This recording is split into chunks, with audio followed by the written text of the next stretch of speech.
जय हिंद दोस्तों। पाकिस्तान के बढ़ते अत्याचार और आतंकवाद से अब पूरा देश परेशान हो गया है। सिर्फ भारत ही नहीं बल्कि अमेरिका, जापान, कोरिया, कई सारे देश भी इस आतंकवाद को खत्म कर देना चाहते हैं। पहलगाम हमले में जिस तरह से नरसंहार किया गया है, ये वाकई दिल दहला देने वाली खबर है। जिन माताओं के पुत्र खोया है, जिस बहनों ने अपना भाई खोया है, उन सभी के साथ पूरा देश एकजुट होकर इस पर एक्शन ले रहा है। ये खौफनाक मंजर को देखकर प्रधानमंत्री अपना दौरा भी छोड़कर भारत वापस लौट आए हैं और लगातार एक्शन पर एक्शन लिए जा रहे हैं। लगातार 4 अपराधियों के घरों को परखच्चे उड़ा दिया गया है और सिंधु नदी के पानी को डाइवर्ट करने का भी निर्णय ले लिया गया है। उस पर तत्काल रोक लगाने का निर्णय भी लिया गया है। लगातार इस पर स्ट्राइक चल रहे हैं। इस खबर से पाकिस्तान पूरी तरह से बौखलाया हुआ है और लगातार अटैक्स करने के, न्यूक्लियर बम अटैक करने के धमकियां तक दे रहा है। इनके गिदड़ भक्ति गिरी और गिदड़ भक्ति के रूप में मिल रहे ये न्यूक्लियर बम अटैक का धमकी साफ ये जाहिर करता है कि पाकिस्तान इंडियन नेवी और आर्मी से इस प्रकार इस कदर डर रहा है, थर्रा रहा है कि वो अब धमकियां तक देना शुरू कर दिया है। देखना तो ये है कि उनमें क्या सच में इतनी ताकत है। लेकिन अब भारत सरकार भी चुप नहीं रहेगी। मोदी जी ने साफ साफ कह दिया है, बिहार के एक नियोजित सभा में जब संबोधित कर रहे थे बिहार को, तब साफ साफ कह दिया है कि अब उनके बचे हुए जमीन को भी मिट्टी में मिलाने का समय आ गया है। सुनिए रिपोर्ट। खुद की जमीन को भी मिट्टी में मिलाने का समय आ गया है।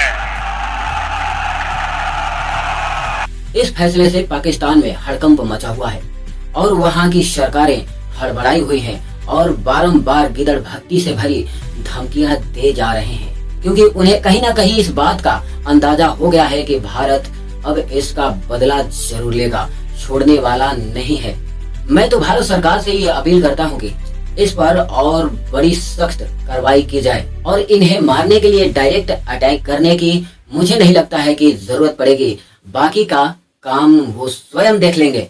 लेकिन मेरे ख्याल से इन्हें सिंधु नदी के साथ साथ जितनी भी नदियां पाकिस्तान से होकर गुजरती हैं, उन सभी के पानी को डाइवर्ट कर दिया जाए, रोक दिया जाए, ताकि इस भरी गर्मी में पानी के लिए तड़प तड़प के मर जाएं। और जब बारिश की समय आए, जब बारिश का मौसम आए, तो सारे पानी को खोल दिया जाए ताकि पूरा पाकिस्तान पानी के बहाव में बह जाए। ये बहुत बड़ी सजा होगी उनके लिए। तब त्राही त्राही होगा, क्योंकि अब इस तरह के दहशत गर्दों ने जिस प्रकार से पहलगाम में नरसंहार किया है, चुप रहने का कोई मतलब नहीं बनता।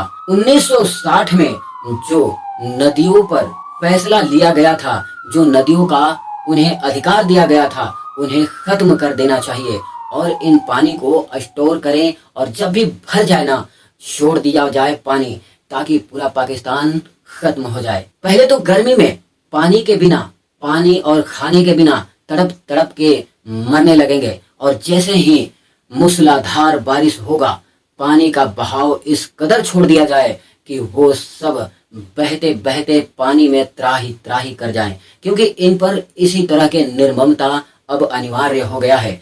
क्योंकि पहलगाम में जो इन्होंने दरिंदगी दिखलाई है, अब इन पर दया दिखाने की आवश्यकता नहीं है, क्योंकि ये मानवता को चरम सीमा तक लांघ चुके हैं। अब इनके मानवता का अधिकार भी खत्म हो गया है। इनमें मानवता नाम का कोई चीज नहीं है। ये हमेशा से ऐसे आतंकवादियों का संगठन करते आए हैं और मौका मिलते ही भारत पर आक्रमण करने का और दहशत फैलाने का कोई मौका नहीं छोड़ते हैं।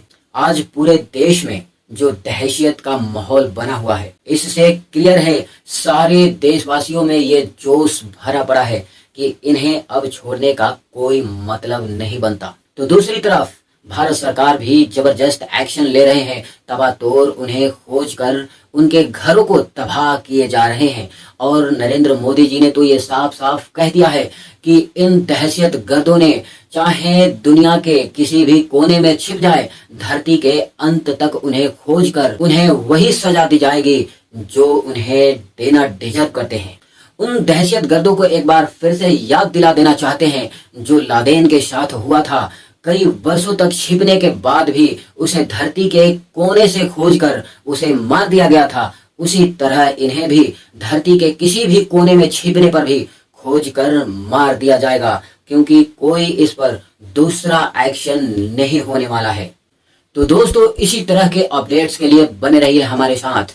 तो मिलते हैं नेक्स्ट वीडियो में, तब तक के लिए बहुत बहुत धन्यवाद।